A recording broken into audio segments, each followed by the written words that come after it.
the thing that Mark and I knew from like our experience in starting companies was it is just as hard to start a small boutique thing that means nothing in the world and build it as it is to build the world dominating monster. Like it's no more amount of work to do the latter.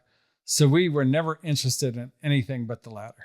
Like we had no, like zero interest at all in building a little venture capital firm that was like a beta to the big boys. Like we were never wanting to do that. We always thought like this was the start of doing something much bigger and kind of much more important. And, you know, how we got there, we certainly didn't have all mapped out from the beginning, but the ambition was always there.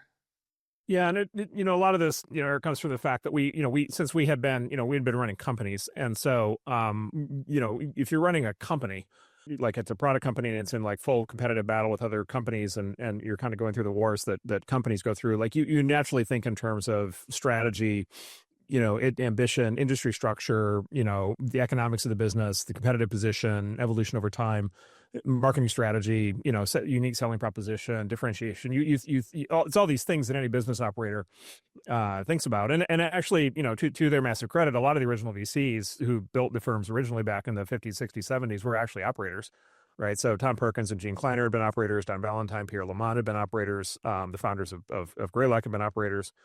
And so, it was very natural for the sort of first generation to think in those terms. But by the time we entered the field, their successors, for the most part, had not run businesses. They had sort of grown up as professional investors. And so they just, and they were, inheriting, businesses that other people had built. And so there was just this sort of fundamental, just difference in mindset, which is, they were very, and by the way, the formula is working very well for them. They were very happy to, the cliche goes kind of sit on Sand Hill Road and the deals. Well, we met with, I've got countless stories in this, but we met with one firm, Ben, you might remember, a very prominent firm. And, one of the partners, said, he's like, venture capital is like so much fun as a business. He's like, venture capital is like being at the sushi boat restaurant. Right. And so these are like the sushi restaurants where there's like the sort of track conveyor belt. But by the way, the sushi there is typically not great.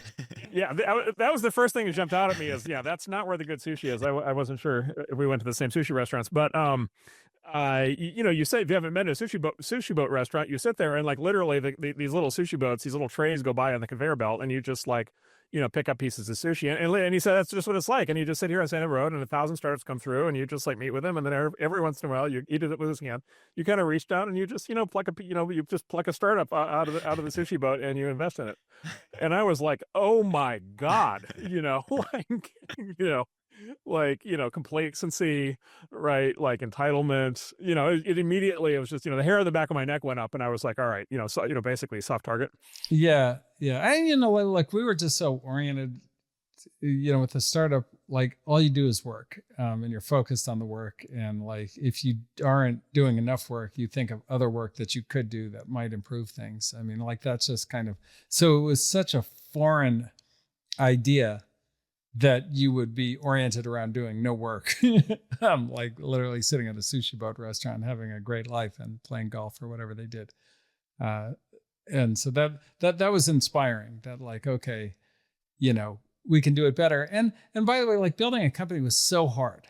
And so any additional help would be so appreciated. It was how we always thought about it. Yeah. By the way, I'll do one more story. So, around the same time we met with another VC, and we like I said, we've been running companies, we'd been dealing with, investors, and then we'd been running public companies. Ben was the CEO of a public company. And so, and when you're running a public company, you've got investors, you've got your investor relations team, but like you've got hedge funds invested in your company. And like when you meet with them, you don't even know if they're long or short your stock. Often short in my case. Often short. Like, so like half the time you're giving them like ammunition that they're going to use to try to like go out and smear you and drive your stock price down. So it's just absolute bedlam when you're running a company with shareholders. And so, in venture, it's different, or at least we thought it was different. Because you have your investors in the venture firm are in the funds are called limited partners, and these are these institutions like endowments and foundations and sovereigns and so forth that invest, and then they invest on these they invest in these lockups. They invest on like these 10 or 15 year lockups. So they put the capital in, and they really sit patiently and let you do your thing. But so we were just like, wow, dealing with an investor who's like locked in to be long with your company for 15 years, like sounds like the best thing in the world. Like this sounds amazing. These are like super smart people. We're running these endowments, people like David Swenson and others, and Ann Martin and all these people. And so we were like, wow, this is going to be great. And then we met with a very famous, prominent, longtime VC.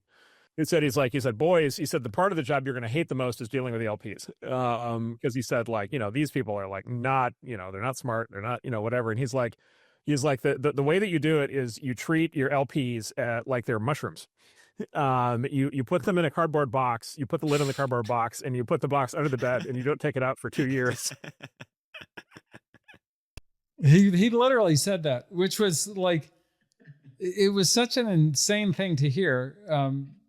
Because like we treated hedge funds that were shorting us better than that.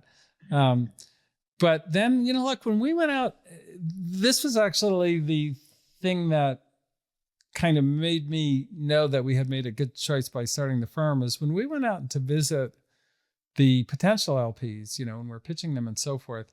No, look, they had very interesting things to say. They knew a lot about the industry. And they kind of knew a lot about investing in general. Dave Swenson, who Marc mentioned, kind of wrote the definitive book on like how endowments invest and so on. And then, when they invested, they were so interested in us, which, it's just a nice thing in life when anybody takes any interest in you. And they did. I mean, our LPs did like 30 or 35 reference calls on, both me and Marc, on like every single one of them did. And they learned a lot about us. I mean, they really got deep on it. And actually, one of the funny things about the firm is I think we're the only firm in Silicon Valley who has this. We have a 2-person key man thing where like, so normally if like, as long as one person is intact, the fund is, there's no vote on the fund or whether the fund continues. But in Fund 1, they wanted it to be like both of us had to be there, because they're like, you guys are both flawed, but when you're together, the flaws go away. Like they had gotten that deep on us, and so it was kind of cool.